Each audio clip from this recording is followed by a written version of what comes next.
வாழ்க்கையில் வாய்ப்புகள் எப்போதாவது வரும். அதை கைவசப்படுத்துகிறவர்கள் மட்டும்தான் ஜெயிப்பார்கள். வார வாரம் வாய்ப்பு வராது. எப்போ வருதோ முடிஞ்சதை செய்யுங்க. தோல்வி அடைந்தாலும் தப்பில்லை, தோற்று போனாலும் தப்பில்லை. ஆனால் நான் இன்னும் வர்றேன்னு சொல்லிட்டேன். சொன்ன உடனே அவர் எப்படி என்னை பார்த்தாரு, போய் நல்ல சட்டை போட்டு வந்தார். அப்படின்னா என்ன அர்த்தம்? நான் போட்டிருந்தது அவ்வளோ அழகான சட்டை. உண்மையிலே அவர் சொன்னார் நல்ல சட்டை போட்டுவான்னு. அப்போ ஒரு சைக்கிள் வச்சுருந்தேன். சைக்கிளை வேக வேகமாக ஐயா வீட்டுக்கும் எங்கள் வீட்டுக்கும் ஒரு 3 தெரு தள்ளி இருக்கும். வேகமாக எங்கள் வீட்டில் போய் டங்குன்னு பெல் அடித்தேன். அப்போல்லாம் 9 மணிக்கெல்லாம் வீட்டில் இருக்கிறவங்க உறங்கிடுவாங்க. ஏன்னா தூர்தர்ஷன் ஒரே ஒரு டிவி தான் வரும். இந்த தூர்தர்ஷனை 8:40 செய்தியை போட்டு முடித்தோடனே ஓவர் டு டெல்லின்றான். அதுக்கப்புறம் நம்ம கோயின்னு உட்காந்துருக்கோம். இப்போ தான் 24 மணி நேரமும் மொபைல்லேயே சினிமா வருது. Over to Delhi. இப்போ எல்லாமே ஓவர் டு டெல்லி தான். அது வேறு பிரச்சனை. அந்த காலத்தில் நான் சொல்கிறேன் அது வேற ஓவர், இது ரொம்ப ஓவர். அதனால் ஓவர் டு டெல்லின்றதில் போயிடும். எங்கள் வீட்டில் எங்கள் அம்மா அப்பா வீட்டம்மா எல்லோரும் தூங்கிட்டாங்க. 9 மணி 9:15. நான் போய் 10 மணிக்கு டேங்க் பெல் அடிக்கிறேன். கதவை திறந்தாங்க அந்த அம்மா. என்ன நேரம்? பட்டிமன்றத்துக்கு போகிறேன். அதான் அப்போதே சொல்லிட்டு போயாச்சுல்ல, திரும்ப ஏன் வந்து இப்படி உயிர் எடுக்கிறீங்க? இல்லை நான் பேச போகிறேன். இந்த அம்மா இப்படி இறங்க பார்த்துச்சு. நீ என்கிட்ட பேசும்போதே உளருவையே, நீ எப்படி அங்கே போய் பேச போகிற? இல்லை ஐயா கூப்பிட்டுருக்கிறாரு. எங்கள் அப்பா சொன்னார், நேற்று வரைக்கும் அவர் நல்லா தானே இருந்தார், உன்னை எதுக்குடா கூப்பிட்றாரு? நீ எல்லாம் ஒரு ஆளா? உனக்கு எப்படிடா பேச வரும்? 2 பேரும் அப்படி ஆசீர்வாதம் பண்ணாங்க எனக்கு.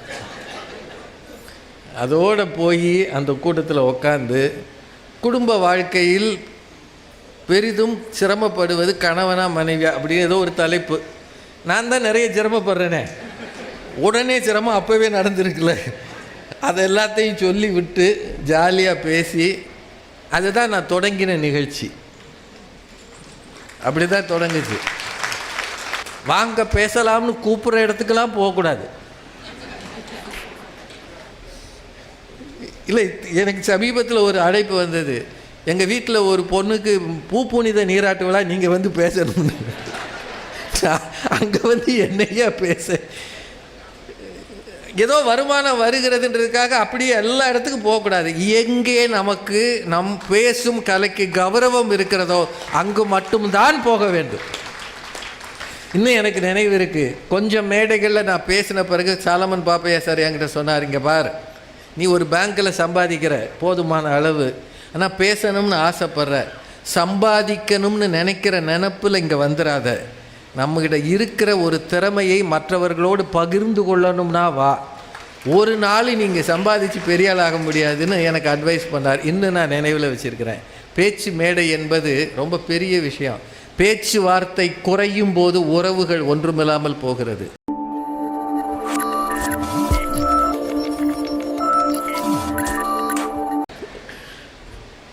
எத்தனை நெருக்கடி இருக்குது தெரியுமா? வாயை எந்நேரமும் நாம் திறந்து வைக்க முடியாது, ஆனால் காது எந்நேரமும் திறந்து இருக்கிறது. கேட்கும்போது கண்ணு தொடர்ந்து ஒன்று பார்த்தா வலிக்குது, ஆனால் காது வலிப்பதில்லை.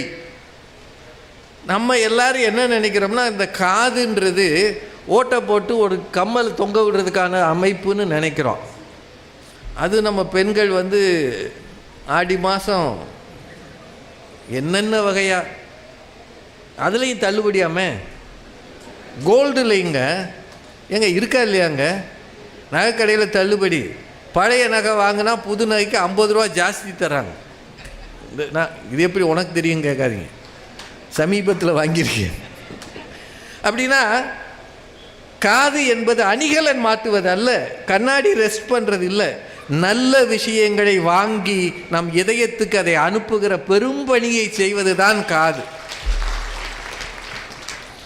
அப்படின்னா காதில் எத்தனை பயன் இருக்குது. அதை விட முக்கியம் வந்து இந்த காதுக்கு இந்த காதுக்கு இடையில் ஒரு திரவம் இருக்குது. எல்லோரும் சயின்ஸ் படித்தவங்களுக்கு தெரியும். அந்த திரவம் தான் நாம் கீழே விழுந்து விடாமல் சமநிலையில் இருப்பதற்கு உதவுகிறது. அந்த திரவம் ரொம்ப முக்கியமான ஒரு லிக்விட், அது ஒரு திரவம், அது உள்ளே சுரக்கிறது. அது மட்டும் கூடி குறைஞ்சதுன்னா நாம் நிற்க முடியாது, தலை சுற்றிடும். காதுக்குள் இருக்கிற அது சரியாக இருந்தால்தான் நாம் சமநிலையில் இருப்போம். காதுக்குள் நல்ல செய்திகள் வந்து சேர்ந்தால்தான் வாழ்க்கையில் நாம் சமநிலையில் இருப்போம் என்பதை தயவு செய்து மறந்துடாதீங்க. அப்படின்னா கற்றிலனாயினும் கேட்க. அப்புறம் சரி, இதுக்கப்புறம் வள்ளுவர் என்ன சொல்கிறாருன்னா 2-3 அதிகாரம் வச்சுருக்கிறார். இதெல்லாம் படிச்சுக்கங்க வீடுகளில் போய். சொல் வன்மைன்னு ஒரு அதிகாரம் வச்சுருக்கிறார். அவை அறிதல் அப்படின்னு ஒரு அதிகாரம் வச்சிருக்கிறார். அப்புறம் அவை அஞ்சாமைன்னு ஒரு அதிகாரம் வச்சிருக்கிறார். சொல்வன்மை, கேட்டார் பிணிக்கும் தகையவாய், கேளாரும் வேட்ப மொழிவதாம் சொல். சொல்லுக சொல்லை பிரிதொரு சொல், அச்சொல்லை வெல்லுஞ்சொல் இன்மை அறிந்து. இதெல்லாம் நீ பேசுகிறவனுக்கு அவர் கொடுக்குற சில டிப்ஸ். நிறைய பேசாத, அளவா பேசு, ஏன்னா அது ரொம்ப முக்கியம். பல சொல்ல காமுறுவர், மன்ற மாசற்ற சில சொல்லல் தேற்றாதவர்.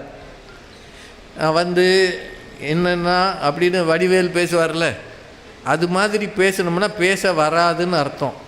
சில பேர் பேசும்போது வந்துன்னு வந்துக்கிட்டே இருக்கும். பார்த்துருக்கீங்களா? நான் போன வாரம் உங்களை பார்த்து அப்படின்னு பேசுவாங்க. அவங்கெல்லாம் இன்னும் பேச கற்றுக்கணும்னு அர்த்தம்.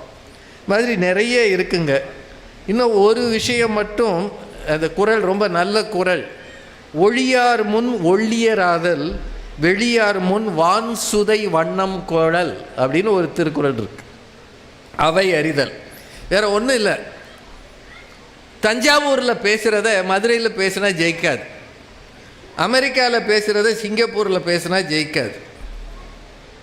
அறிவாளிகள் முன்னாடி பேசுகிறத சாமானியர் முன்னாடி பேசுனா ஜெயிக்காது. அதனால தான் எங்களை மாதிரி பேராசிரியர் சாலமன் பாப்பையா தலைமையில் இருக்கிற பட்டிமன்ற குழு பாமர ஜனங்களை சென்று அடைந்ததற்கு காரணம், கொஞ்சம் இறங்கி அவர்கள் மட்டத்தில் பேசியதால் தான் இத்தனை பேரை சென்றடைந்தது. ஒளியார் முன் ஒள்ளியராதல். நல்ல அறிவாளிகள் முன்னாடி நீ அறிவாக பேசணும். வெளியார் முன், கொஞ்சம் பாமரர்கள் முன்னால் எளிமையாக இருக்கணும். வான்சுதை வண்ணம்னா வெண்மைன்னு அர்த்தம். இந்த மாதிரி நிறைய ரூல்ஸு திருவள்ளுவரே போட்டிருக்கிறார். பேச்சாளர் ஆக நினைக்கிறவங்க முதல்ல திருக்குறள் படிங்க, 2வது பாரதி படிங்க, பாரதிதாசன் படிங்க, அப்புறம் ஔவையினுடைய நூல்கள் எல்லாம் படிங்க. மூதுரை, நல்வழி, என்னென்ன இருக்கோ படிங்க. அதுக்கு பிறகு வாய்ப்பு இருந்ததுன்னா பெரிய புராணம், சிலப்பதிகாரம், கம்பராமாயணம் படிங்க. இதெல்லாம் நீங்கள் படிச்சிங்கன்னா கொஞ்சமாவது பேச்சாளர் ஆவதற்கான தகுதி உங்களுக்கு கிடைக்கும். உங்கள் எல்லார்ட்டையும் வேண்டுகோளாக வைக்கிறேன், இதை நீங்கள் மறக்காமல் செய்யுங்க. நீங்கள் எந்த சமயம் சார்ந்தவர்களாக இருக்கிறீர்களோ அந்த சமயம் சார்ந்த புத்தகங்கள் உங்கள் வீட்டில் கட்டாயம் இருக்க வேண்டும். இவ்வளோ பேருக்கு தான் சமயத்தை பிடிக்குதா? இல்லை, திருக்குறள் நீங்கள் பொன்னியின் செல்வன் படிங்க, இல்லை அலை ஓசை படிங்க, என்ன வேணாலும் படிங்க. ஆனால் தேவாரமோ திருவாசகமோ திவ்ய பிரபந்தமோ நம் வீட்டில் இல்லை என்றால் நாம் இந்து சமயத்தை சார்ந்தவர்கள் என்று சொல்வதில் அர்த்தமே இல்லை என்று நான் சொல்வேன். இது வேணுமா வேணாமா? வேணுமா வேணாமாங்க? எத்தனை நாளைக்கு கோயிலில் போய் பார்த்துட்டு அங்கேருந்து கும்பிட்டுட்டு வர்றது? ஒரு நாளாவது பெரியவர்கள் என்ன சொல்லியிருக்கிறார்கள், நாயன்மார்களும் ஆழ்வார்களும் எப்படி உருகி இருக்கிறார்கள்.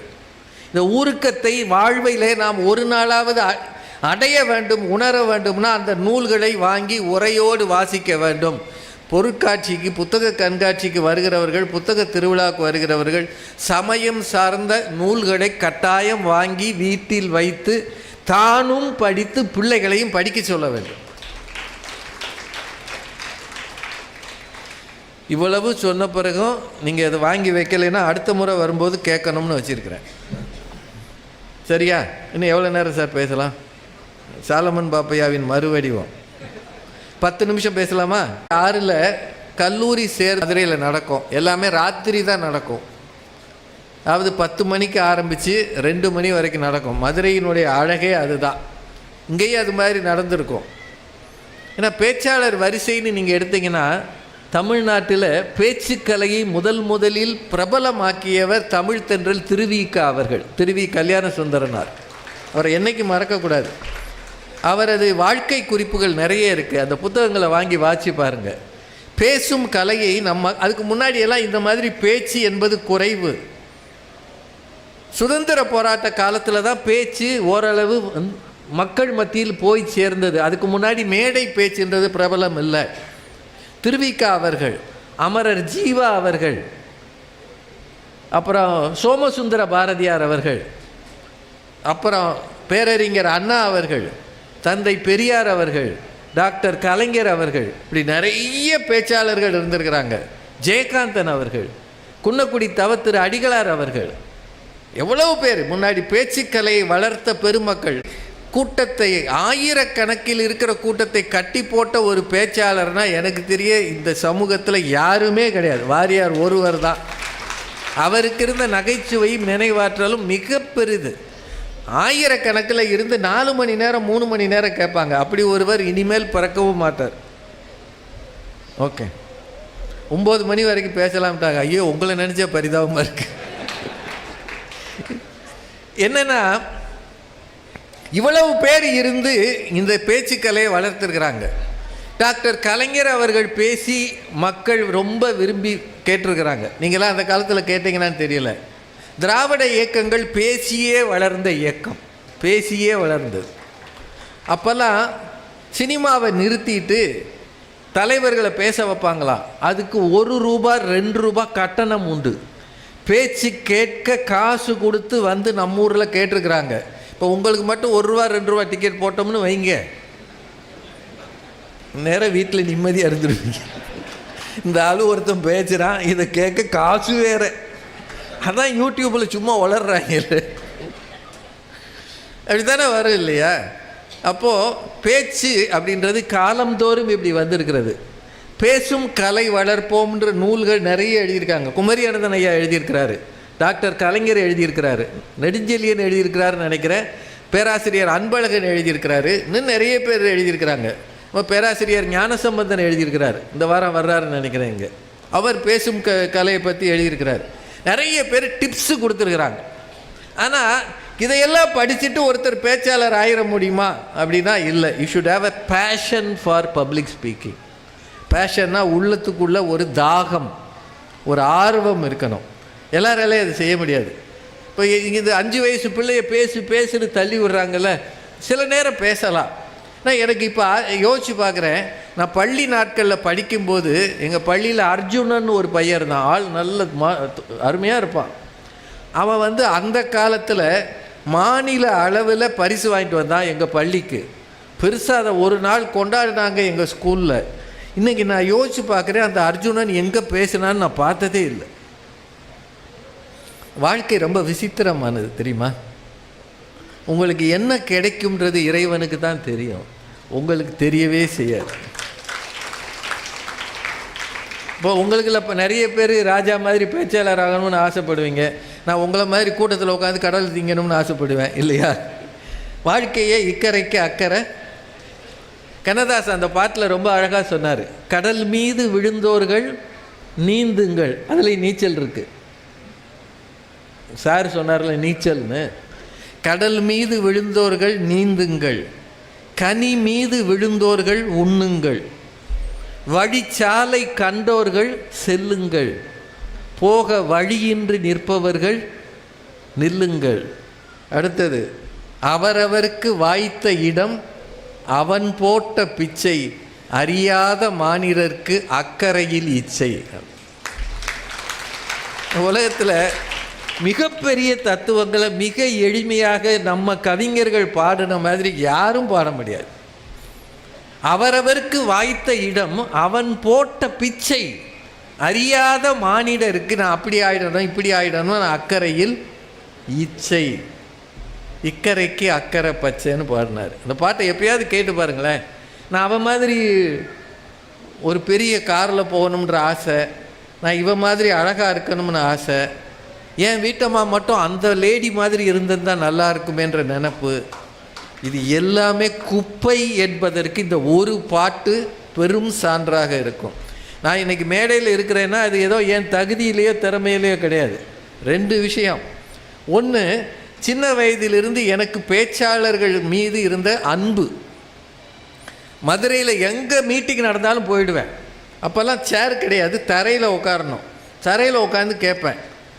முன் வரிசையில் அப்போல்லாம் ஒரு அரை ட்ராயரு லுங்கி இதை கட்டிக்கிட்டு தான் உட்காந்துருப்போம். எனக்கு ரொம்ப பிடிச்சது கடலை திங்கிறது தான். ஏன்னா அங்கே நல்ல வறுகடலை கிடைக்கும், சுண்டல் கிடைக்கும். கூட்டத்தில் உட்காந்து இவங்க பேசுகிறது பாதி புரியாது. ஏன்னா நான் காமர்ஸ் படித்தேன், தமிழ் இலக்கியம் தெரியாது. அதனால் அதை உட்காந்து ஜாலியாக பார்த்துக்கிட்டு கொஞ்ச நாள் அப்படி போன உடனேயே பாப்பையா சார் ஒரு நாள் பார்த்தாரு, இவன் ரெகுலராக மீட்டிங்கு வர்றானேன்னு போகிற இடத்துக்கெல்லாம் கூப்பிட்டு போனார். அது அவரோட பெருந்தன்மை. நான் ஏன் கூட போவேன்னா, அப்போது அந்த அவர் கூட பை தூக்கிட்டு போவேன். அவர் ஒரு சின்ன பேக் வச்சுருப்பார். இல்லை ஒன்றும் இல்லை, 2-3 நாளாக கோல்டு. இந்த கோல்டுன்னு ஒன்று இருக்கே, அது வந்தால் என்னத்துக்கும் போகாது. அது நம்முடைய நட்பு ரீதியாக நம்மளை பின்தொடர்ந்து இந்த தும்மல் இங்கே வரைக்கும் வருது, அதுக்கு கீழே வரமாட்டேங்குது. சில நேரம் மழை மேகத்திலேயே நிற்கும் பாருங்க, அது மாதிரி. அப்புறம் தும்மிட்டோம்னா அது மகா பெரிய ஒரு ரிலீஃப் கிடைக்குது. அதனால் இன்னும் தண்ணி தர்றீங்களா? இந்த தண்ணி கொடுக்குறதுல நிறைய டெக்னிக் இருக்குது. எங்களையெல்லாம் மேடைகளில் ரொம்ப நேரம் பேசணும்னா பாப்பையா சார் பெல் அடிப்பார், இல்லாட்டி ஒருத்தர் குறுக்கு நடுப்பு நடப்பார். அது ரெஸ்ட்லெஸ்ஸாக இருக்காராம். மனைவியை பிரசவ ஆஸ்பத்திரியில் சேர்த்துட்டு வீட்டுக்காரர் நடப்பார்ல, அது மாதிரி விழாக்காரர் குறுக்கு நடுக்கு நடப்பார். அப்படி இல்லைன்னா கொண்டாந்து தண்ணி வச்சுடுவார். அப்படின்னா என்ன அர்த்தம்? இதுக்கு மேலே தண்ணி குடிக்காமல் பேசாத, போய் தொலைன்னு அர்த்தம். அது எதுக்கு? இது நான் கேட்டு வாங்கினது. ரொம்ப காலம் நான் ஐயா கூடவே போய்கிட்டு இருந்தேன். நிறைய அறிஞர்கள் பேசுவதை கேட்டிருக்கிறேன். எனக்கு பிடிக்குதோ பிடிக்கலையோ, அந்த காலத்தில் கம்பராமாயணம், சிலப்பதிகாரம், பெரிய பெரிய செய்திகளாக பேசுவார் அடிகளார் சுவாமிகள். தமிழ் குடிமகன் ஒருத்தர் இருந்தார், சபாநாயகராக அமைச்சராக இருந்தார். அவர் சொல்விளங்கும் பெருமாள், சக்தி பெருமாள், தாக்கு சுப்பிரமணியன் எங்கள் டீமில் நாமம் போட்டு ஒரு பெரியவர் இருந்தார். எனக்கு தெரிய தமிழ்நாட்டில் வைணவ இலக்கியங்களை அவர் பேசின மாதிரி எவரும் பேசினதில்லை, எவரும் பேசவும் முடியாது. தாக்கு சுப்பிரமணியன் மாதிரி நிறைய பேர் பேசுவாங்க. நான் கூட்டத்தில் உட்காந்து கேட்பேன், அது எனக்கு ரொம்ப பிடிக்கும். அப்புறம் அவங்களோட பயணம் பண்ணுவேன். சும்மா வாடான்னு கூட்டு போவாங்க. எதுக்குன்னா நல்ல சாப்பாடு கிடைக்கும். செவிக்கு உணவில்லாத பொழுது பெரிது வயிற்றுக்கும் ஈயப்படும், சிறிது இல்லை. ஏன்னா ஐயாலாம் 2 இட்லி சாப்பிடுவார், நான் கொஞ்சம் கூட சாப்பிடலான்னு நினைப்பேன். அப்புறம் அந்த ஆர்கனைசரை பார்ப்பேன், அவர் என்ன நினைப்பார், பெரியவரே 3 இட்லி திங்கிறாரு, கூட வந்த பிசாசு 5 திங்குது அப்படின்னு சொல்லிடுவாருன்னு நினச்சி நானும் 3ஓட மரியாதையை எந்திரிச்சிடுவேன். இப்படியெல்லாம் ரொம்ப காலம் போச்சு. 1990 குமுதம் வார இதழ் என்ன பண்ணுச்சுன்னா, பிரபலங்கள் ஒரு வாரம் குமுதத்தை தயாரிக்கணும்னு ஒன்று பண்ணாங்க. அப்போ சுஜாதா அவர்கள் குமுதத்துக்கு ஆசிரியராக இருந்தார். இப்போ நிறைய பேர் வாரத்துக்கு பாக்கியராஜ், மாலன், இன்னும் நிறைய பேர் அந்த காலத்தில் பிரபலமான எல்லாரும் ஒரு வார குமுதத்தில் தொடர்கள் தவிர மீதி பகுதிகள் அவங்க தான் பொறுப்பு. இதில் நான் ஐயாவுக்கு அசிஸ்டண்ட்டாக இருந்தேன். அவர் எங்கெங்கே போனாரோ அவர் கூடவே போய் செய்தி சேகரிக்கிறது, அப்புறம் அது இதுன்னு அவருக்கு கூட ஹெல்ப் பண்ணுறது, அங்கே பேசுகிறதெல்லாம் குறிப்பு எடுக்கிறது, இது மாதிரி பண்ணேன். எனக்குள்ளே லேசாக இலக்கிய ஆர்வம் இருக்குன்றத அவர் அப்போ தான் தெரிஞ்சுக்கிட்டார். இந்த பையன் பரவாயில்லையே, ஒழுங்காக எழுதுகிறான், தப்பு இல்லாமல் எழுதுகிறான் அப்படின்னு என்னையே கொஞ்சம் கூடவே கூட்டிகிட்டு தெரிஞ்சார். கடைசியில் அப்போ குமுதத்துக்கு அட்டை படம் போடணும். அது வரைக்கும் வந்த எல்லாரும் தங்கள் குடும்ப படத்தை அட்டையில் போட்டாங்க. ஆனால் இவர் என்ன சொன்னார்னா, நான் மதுரைக்காரன், மீனாட்சி அம்மன் கோயில் கோபுரம் தான் அட்டையில் வரணும், வேறு எதுவும் வரக்கூடாதுன்ட்டார். அப்படி ஒரு பிடிவாதம் பிடிச்சார் அவர். அவர் பேர் சாலமன் பாப்பையா, ஆனால் குமுதம் இன்றைக்கி என் கையில் இருக்குது. 1990 வந்தது. அவர் அட்டையில் போட்டது மீனாட்சி அம்மன் திருக்கோயிலினுடைய கோபுரம் தான். அப்போ குமுதத்தினுடைய ஆசிரியர் எஸ்ஏபியா ஏஎஸ்பி இருந்தார் நினைக்கிறேன், ஏஎஸ்பி. அவர் என்ன சொல்லிட்டாரு, இதெல்லாம் செய்ய முடியாதுங்க. நீங்கள் என்ன செய்யணும்னா கொஞ்சமாவது மனித முகங்கள் இருக்கணும். கட்டடங்களை அட்டையில் போடுவது குமுதத்துக்கு மரபல்லன்ட்டார். இப்போ போய் என்ன பண்ணோம், மதுரையில் பாண்டிய வேளாளர் தெருவில் ஒரு பட்டிமன்றம் நடந்தது.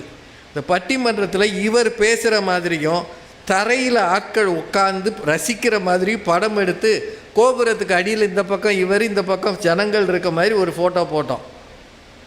சரியா? இதுதான் நாங்கள் குமுதத்தில் போட்டது. நான் சும்மா இருந்திருக்கலாம். அந்த அட்டை படத்துக்கு ஒரு கவிதை எழுதினேன். அதை கொண்டு போய் ஐயாட்ட கொடுத்தேன். இப்படி நிமிந்து பார்த்தாரு. நீயா? ஆமாம். ஓ, உனக்கு இதெல்லாம் வருதா அப்படின்னு கேட்டார். இல்லை, இது சரியாக இருந்தால் பாருங்கள், இல்லாட்டி தூக்கி தூரம் போட்டுருங்க அப்படின்னு. அது அவருக்கு ரொம்ப பிடிச்சது. என்ன எழுதினேன்னா, தெருவில் உட்காந்து பட்டிமன்றம் கேட்கிற அந்த மக்களை பற்றி நான் எழுதினது, வீதி வகுப்பறையில் விண் பார்க்கும் வெறும் தரையில் பாதி ராத்திரியில் படிக்கின்ற மாணவர்கள் அப்படின்னு எழுதினேன். ஓதி உணர்ந்து அறியா உயரிய செய்திகளை காதில் கேட்டு மிக கருத்தாய் பயில்பவர்கள். இப்படி ஒரு 6-10 வரி எழுதினேன். அவர் ஆச்சரியமாக பார்த்தாரு. நம்ம பையலுக்கு அறிவு இருக்குது, இது நிஜமாகவே நீ தான் எழுதுனியான்னாரு. எனக்கு அந்த படத்தை பார்த்தோன்னே தோணினதை எழுதுகிறேன். ஏன்னா அதில் சந்தமும் இருந்தது, எதுகை மோனை இருந்தது, தலைப்புக்கு சரியாகவும் இருந்தது.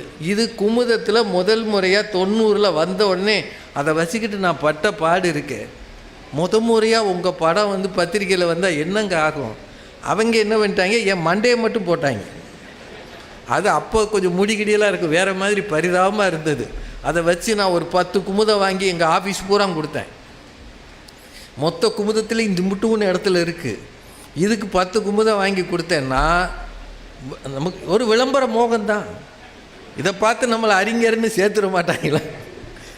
ஏன்னா ரொம்ப நாள் அப்படியே ஓடிச்சு. 1991 ஜூலை 15, எப்போவுமே பேச்சு மேடைக்கு ஜூலை மாதம் எனக்கு ரொம்ப நினைவில் நிற்கிற மாதம். ஜூலை 15, 1991 பெருந்தலைவர் காமராஜர் பிறந்த தினம். அந்த நாளில் மதுரையில் சொக்கலிங்க நகர்னு ஒரு ஏரியா இருக்குது. அங்கே ஒரு பட்டிமன்றம் ராத்திரியில், ஒரு விநாயகர் கோயில் பட்டிமன்றம். அந்த பட்டிமன்றத்துக்கு போகிறதுக்கு பாப்பையா சார் தயாராக இருக்கிறார். நான் எப்போவுமே என்ன செய்வேன்னா, மதுரைக்குள்ளே பட்டிமன்றம், அப்போவே நான் பேங்க் வேலைக்கு வந்துட்டேன், மதுரை பிரான்ச்சில் வேலை செய்கிறேன். அப்போல்லாம் டிவிக்கள் இப்போ அதிகம் வரலை. 91 ஞாபகம் இருக்குங்களாங்க உங்களுக்கு? அந்த மாதிரி ஒரு நேரம் நான் என்ன பண்ணுவேன், ராத்திரி ஆனால் பக்கத்தில் பட்டிமன்றம்னா போய் உட்காந்துருவேன். ஐயா வீட்டில் போகிறப்ப கூப்பிட்டு போவார், வாடா வாடான்னு ஏதோ ஒரு ஆட்டோவில் சைக்கிள் ரிக்ஷாவில் போவோம். அதே மாதிரி அன்னைக்கும் போய் உட்காந்துருந்தேன். 10 மணி இருக்கும்.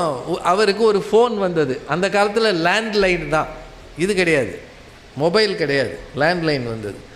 வந்த உடனே அதை பேசிட்டு வெளியில் வந்தார். ஏய், பட்டிமன்றத்துக்கு வரையா அப்படின்னு என்கிட்ட கேட்டார். அதுக்கு தான் உட்காந்துருக்கேன். என்ன பேச வர்றியான்னு கேட்டார். ஒரு செகண்டு தரையை கிடுகிடுன்னு ஆடிச்சு எனக்கு. நான் பாட்டு கூட்டத்தில் உட்காந்துருக்கிறவனை கூப்பிட்டு பேச வர்றையா அப்படின்னு கேட்குறாரு. யோசிச்சேன். ஆனால் உண்மையிலே சொல்கிறேன், அவரவருக்கு வாய்த்த இடம் அவன் போட்ட பிச்சைன்னு இருக்கார்ல, அந்நேரம் ஆண்டவன் என்ன நினச்சானோ என் மனசில் வர்றேன்னு சொல்ல வச்சுட்டான். ஏன்னா அவர் எனக்கு ஒன்றும் நேரம் கொடுக்கல, எனக்கு கிடைத்தது 5 செகண்டு. நான் வரலைனாலும் அவர் கிளம்பியிருப்பார், நான் பேச மாட்டேன்னு சொல்லியிருந்தால் கிளம்பியிருப்பார். வாழ்க்கையில் வாய்ப்புகள் எப்போதாவது வரும், அதை கைவசப்படுத்துகிறவர்கள் மட்டும்தான் ஜெயிப்பார்கள். வாரம் வாய்ப்பு வராது. எப்போ வருதோ முடிஞ்சதை செய்யுங்க. தோல்வி அடைந்தாலும் தப்பில்லை, தோற்று போனாலும் தப்பில்லை. ஆனால் நான் இன்னும் வர்றேன்னு சொல்லிட்டேன். சொன்ன உடனே அவர் எப்படி என்னை பார்த்தாரு, போய் நல்ல சட்டை போட்டு வந்தார். அப்படின்னா என்ன அர்த்தம்? நான் போட்டிருந்தது அவ்வளோ அழகான சட்டை. உண்மையிலே அவர் சொன்னார் நல்ல சட்டை போட்டுவான்னு. அப்போ ஒரு சைக்கிள் வச்சுருந்தேன். சைக்கிளை வேகமாக ஐயா வீட்டுக்கும் எங்கள் வீட்டுக்கும் ஒரு 3 தெரு தள்ளி இருக்கும். வேகமாக எங்கள் வீட்டில் போய் டங்குன்னு பெல் அடித்தேன். அப்போல்லாம் 9 மணிக்கெல்லாம் வீட்டில் இருக்கிறவங்க உறங்கிடுவாங்க. ஏன்னா தூர்தர்ஷன் ஒரே ஒரு டிவி தான் வரும். இந்த தூர்தர்ஷனை 8:40க்கு செய்தியை போட்டு முடித்தோடனே ஓவர் டு டெல்லின்றான். அதுக்கப்புறம் நம்ம கோயின்னு உட்காந்து இப்போ தான் 24 மணி நேரமும் மொபைல்லேயே சினிமா வருது. Over to Delhi. இப்போ எல்லாமே ஓவர் டு டெல்லி தான். அது வேறு பிரச்சனை. அந்த காலத்தில் நான் சொல்கிறேன், அது வேற ஓவர், இது ரொம்ப ஓவர். அதனால் ஓவர் டு டெல்லின்றதில் போயிடும். எங்கள் வீட்டில் எங்கள் அம்மா அப்பா வீட்டம்மா எல்லோரும் தூங்கிட்டாங்க 9 மணி 9:15க்கு. நான் போய் 10 மணிக்கு டைம் பெல் அடிக்கிறேன். கதவை திறந்தாங்க அந்த அம்மா. என்ன நேரம்? பட்டிமன்றத்துக்கு போகிறேன். அதான் அப்போதே சொல்லிட்டு போயாச்சுல்ல, திரும்ப ஏன் வந்து இப்படி உயிர் எடுக்கிறீங்க? இல்லை நான் பேச போகிறேன். இந்த அம்மா இப்படி இறங்க பார்த்துச்சு. நீ என்கிட்ட பேசும்போதே உளருவையே,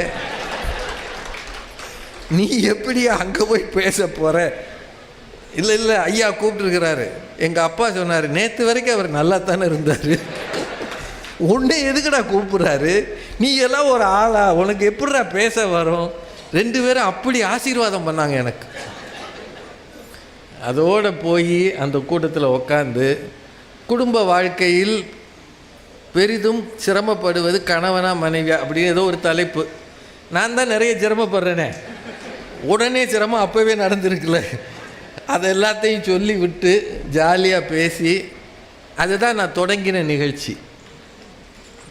அப்படிதான் தொடங்குச்சு. திரைத்துணையான் குற்றம் வரினும் பனைத்துணையா கொள்வர் பழிநாடு வார் முயூவ விளக்க உரை. பழி நாணுகின்ற பெருமக்கள் தினையளவாகிய சிறு குற்றம் நேர்ந்தாலும் அதை பனையளவாகக் கருதி குற்றம் செய்யாமல் காத்துக் கொள்வர். சாலமன் பாப்பையா விளக்க உரை. பழிபாவங்களுக்கு அஞ்சி நாணம் பெரியோர். தினை என மிகச்சிறிய அளவே குற்றம் வந்தாலும் அதனை பனை என மிகப் பெரிய அளவாகக் கொள்வர். கலைஞர் விளக்க உரை. பழிக்கு நாணுகின்றவர்கள் தினையளவு குற்றத்தையும் பனையளவாகக் கருதி அதைச் செய்யாமல் தங்களைக் காத்துக் கொள்வார்கள். தினைத்துணையான் குற்றம் வரினும் பனைத்துணையா கொள்வர் பழிநாடு வார் முயூவ விளக்க உரை. பழி நாணுகின்ற பெருமக்கள் தினையளவாகிய சிறு குற்றம் நேர்ந்தாலும் அதை பனையளவாகக் கருதி குற்றம் செய்யாமல் காத்துக் கொள்வர். சாலமன் பாப்பையா விளக்க உரை. பழிபாவங்களுக்கு அஞ்சி நாணம் பெரியோர். தினை என மிகச்சிறிய அளவே குற்றம் வந்தாலும் அதனை பனை என மிகப் பெரிய அளவாகக் கொள்வர். கலைஞர் விளக்க உரை.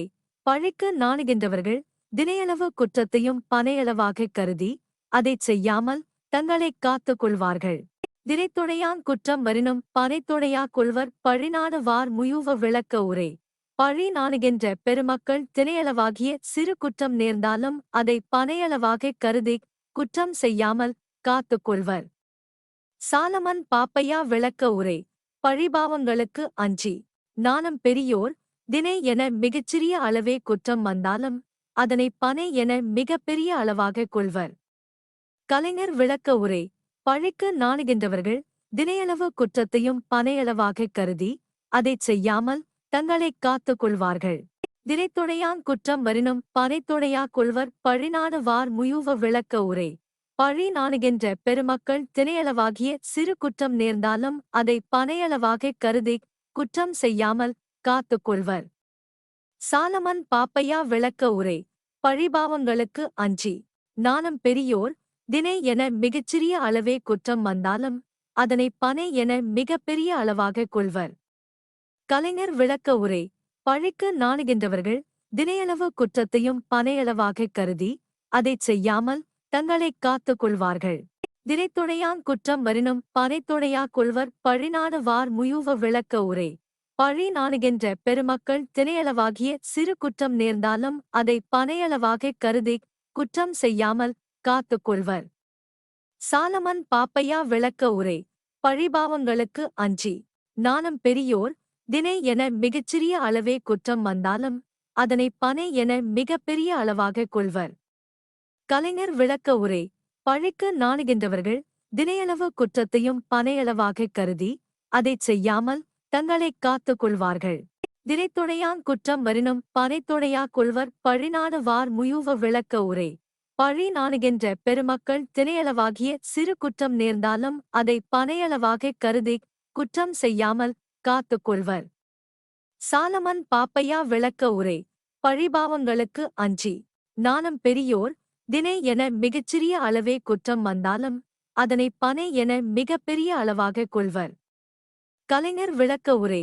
பழிக்கு நாணுகின்றவர்கள் தினையளவு குற்றத்தையும் பனையளவாகக் கருதி அதைச் செய்யாமல் தங்களைக் காத்துக் கொள்வார்கள். தினைத்துணையான் குற்றம் வரினும் பனைத்துணையா கொள்வர் பழிநாடு வார் முயூவ விளக்க உரை. பழி நாணுகின்ற பெருமக்கள் தினையளவாகிய சிறு குற்றம் நேர்ந்தாலும் அதை பனையளவாகக் கருதி குற்றம் செய்யாமல் காத்துக் கொள்வர். சாலமன் பாப்பையா விளக்க உரை. பழிபாவங்களுக்கு அஞ்சி நாணம் பெரியோர் தினை என மிகச்சிறிய அளவே குற்றம் வந்தாலும் அதனை பனை என மிகப் பெரிய அளவாகக் கொள்வர். கலைஞர் விளக்க உரை. பழிக்கு நாணுகின்றவர்கள் தினையளவு குற்றத்தையும் பனையளவாகக் கருதி அதைச் செய்யாமல் தங்களைக் காத்துக் கொள்வார்கள்.